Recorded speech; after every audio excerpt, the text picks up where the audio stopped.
26th of February 2023, Corridor releases anime rock, paper, scissors to a bunch of film nerds and fanboys like myself. We all shout, "Yay, this is brilliant! We love you! Please notice me!" And a bunch more typical comments you type out when you have a parasocial relationship. Everything was fine and dandy. It was just another one of their videos that was experimental and really impressive.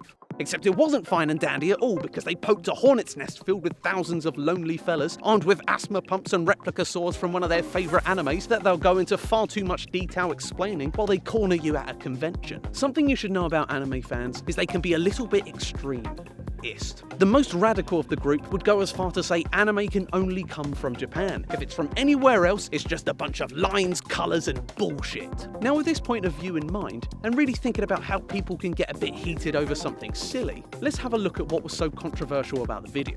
So one of the newest pieces of technology is a machine learning process known as diffusion. We took a bunch of frames from Vampire Hunter D Bloodlust, and we tried to grab frames of like different people, some face shots, some torso shots, full body shots. When we train the model, it's not going to learn any single subject. Instead, it's going to learn the style in which all these subjects were drawn. I object to AI art. I think it's outrageous and we should kill anybody who uses it. Whoa, whoa, whoa. We're going to be objective about this, remember? Because the ethics of AI art is like your parents' relationship.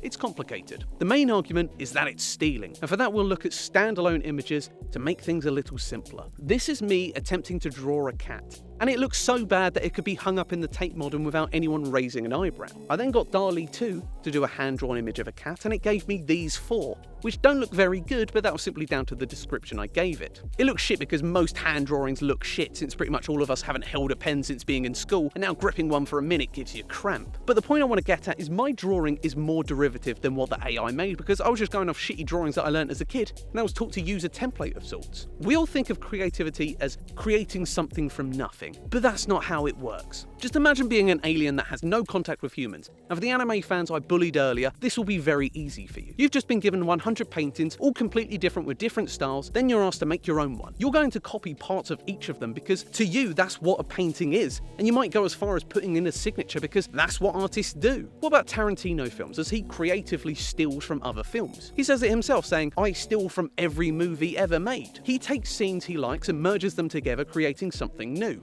Like a chef. I like bacon, and I bloody love pancakes too. Bung them onto a dish together, and now you've just killed a few more Americans by clogging their arteries. Hang on. I object to you killing Americans by clogging their arteries because you can't steal the use of bacon from bacon sandwiches, as that's stealing. Wouldn't be very fair if someone copyrighted bacon. This stealing argument is basically just about fair use, which is already an incredibly complicated topic that most people don't understand, and so they just yell fair use at you as they stream copyrighted shows in their entirety while they take a dump. Another popular argument is that it's cheating, by which they mean it makes the process easier, and this is an argument that will come up any time there's some sort of advancement in art technology. I can't believe you'd use AI to create art. I do all of mine on a computer using an interactive tablet. I can't believe you use an interactive tablet to create art. I use a canvas and paints that I got from the shop. I can't believe you use paints from the shop. I gather all my materials myself and create the canvas by cutting open a sheep with my knife and using its skin for my paintings. I can't believe you use a knife to kill your sheep. I go out into the woods on my own and rub feces all over myself and then kill the wild sheep with my bare hands. I can't believe you kill the sheep with your bare hands. I create my art by chasing the sheep and throwing my feces at it until it resembles a painting, because real art requires the canvas to be living and breathing. The 1982 film Tron was disqualified from the visual effects category of the Oscars for its use of computer-generated special effects. But fast forward to the 2023 Oscars, and that category is won by Avatar 2, which spent so much time on the thing that got Tron banned that it forgot to write an interesting story. There's still going to be a need for artists. When cameras were first invented, painters thought it was going to be the death of their career. But here we are now, a world where you can get both photos and custom hand-drawn art of furry porn. Technology! It's okay to be freaked out by it, especially when your job is on the line, and it's something at some point in time I freaked out about too. I'm an editor, and I saw an AI program that can do all of the editing for you, and I screamed in panic. I felt like a farmhand, out in the fields pulling potatoes out of the ground with my bare bloodied hands, and my skin's peeling away from all the infections I have, and the rain is seeping into my wounds, which irritates them even more. Then all of a sudden some nerds come to the village with their fandangled tractors. I'm gonna be out of of a job, I thought. And then I realised this new tech is going to help eliminate all the shitty things that aren't fun. AI isn't going to steal my editing job, but if I have to edit a podcast, which would be the most brain-dead, boring task, then get it over here so I can spend more time on the cool, complicated shit that I'd rather do. AI isn't removing the art direction. It feels like a lot of people believe it's just people at a computer typing in, "Make me an anime about rock, paper, scissors, enter," and then they sit down to count their money. Same goes for a lot of CGI where people think you just plop a character down into a scene and bish bash bosh, you've got yourself a movie. But for anyone who has tried even the most simplistic of things, like a particle simulation, knows how fucking tedious and annoying this shit can be. AI is just going to be another tool that makes the lives of animators a bit easier. People were saying Japanese anime artists are some of the most overworked and underpaid people in film, and they want to fucking keep them that way. Corridor has shown you can make a high quality anime in a short amount of time with only a handful of artists, and if this is adopted by production companies, then they don't need to whip their animators to work faster for less money than prisoners. But their anime looked like a finger painting done by someone with Parkinson's. It's the first generation of this new process. Tron looked like a bowling animation, but it eventually led to realistic aliens that you just know some of the animators made genitals for to make it more realistic.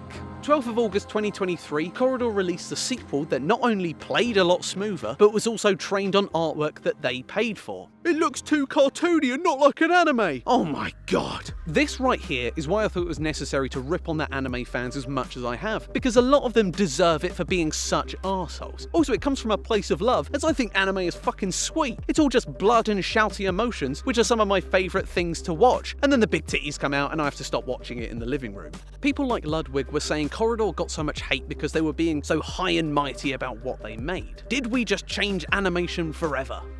Yes, they have, because they've shown a way for people like me to make an anime on my own, which I wouldn't have been able to do. Not because of lack of skill, but simply because I do not have the time or money to do thousands of high quality drawings that is usually done by a massive team of people. They didn't mean a massive change in animation where all the animators just throw away their canvases and commit seppuku with their pens. I believe the real reason it got so much heat is a little stupider. A few months before the release of the first anime rock, paper, scissors, Corridor made a video using the style of Spider-Man Into the Spider-Verse, and Dean, one of the animators, said this in the behind the scenes. I kind of question myself. I'm like, are we just stealing from these artists that we super respect? Certainly looks like they stole more from Spider-Man Into the Spider-Verse than Vampire Hunter D, as first of all, I can recognise the style that is being used. There's nothing wrong with using someone's style. You just have to be honest about it. Oh, you took inspiration from that person? Then don't pretend that you invented it. Just give that person credit.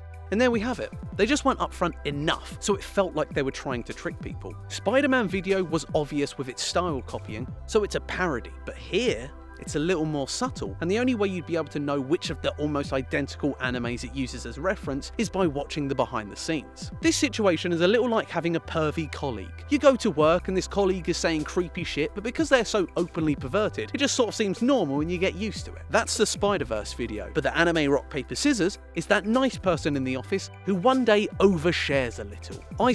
They say one slightly creepy thing and the nice illusion shatters, so all you can think is what other seedy stuff they might get up to, as their nice persona feels like a trick. Well, there you go. If you're ever going to do something that could be seen as stealing, just be extra upfront about it. Or hide it a little and get way more views with the mild controversy. If you like this video, then like and subscribe. But if you didn't, then tell me what your favourite anime is.